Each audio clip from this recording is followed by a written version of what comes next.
Yes, after 3 years, that very mysterious song was found. But first we need to bring everyone up to speed.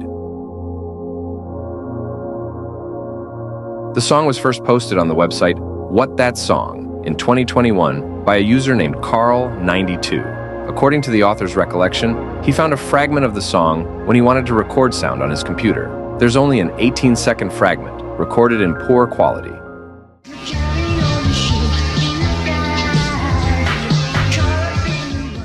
According to the information, the fragment's audio frequency is 15,734 kilohertz, which is a standard for television broadcasting, which may indicate that the sound was recorded directly from one of the North American TV channels.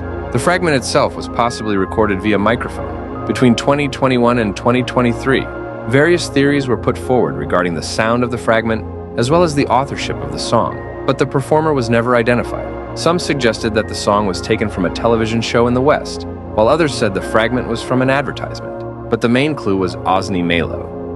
One of the enthusiasts was browsing a YouTube channel with music from Japan and checking the list of performers who sounded similar, and then he came across Ozny Malo, who worked on commercials, TV shows, and soundtracks for Japanese films in the 80s, and sounded almost identical.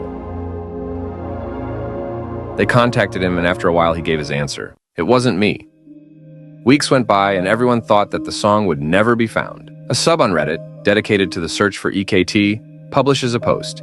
EKT found. Serious NSFW warning. I started searching for music by Christopher St. Booth. Christopher himself created music for pornography, so I watched all the videos until I found Angels of Passion from 1986, where I got to the fragment and found EKT. I believe the song is called Hidden Motives by Christopher David Booth. I'll add a separate version as soon as we get it. He attached 2 links. One of them was the cut song from the movie with moans, as well as a song with the moans removed.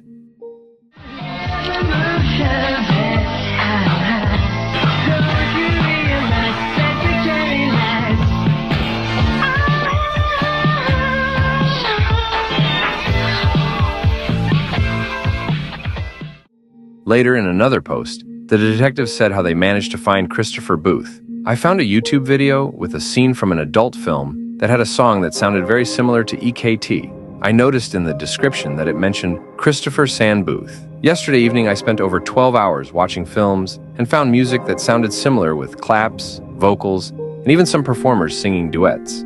I told other people about this, and soon we were watching all the films with his music. I took a 5-minute break to watch the film and compare 2 different names, which belonged to the same person, and came across a stream of messages from South Pole Ball that the song had been found in the film he had just watched. That's how, after 3 years and a bit, the most discussed lost song of the internet was amusingly found. Christopher Booth himself made a post on his Instagram with a picture of a boombox and the caption, "Well, today my mind has officially been blown. Anyway, I'm off for now.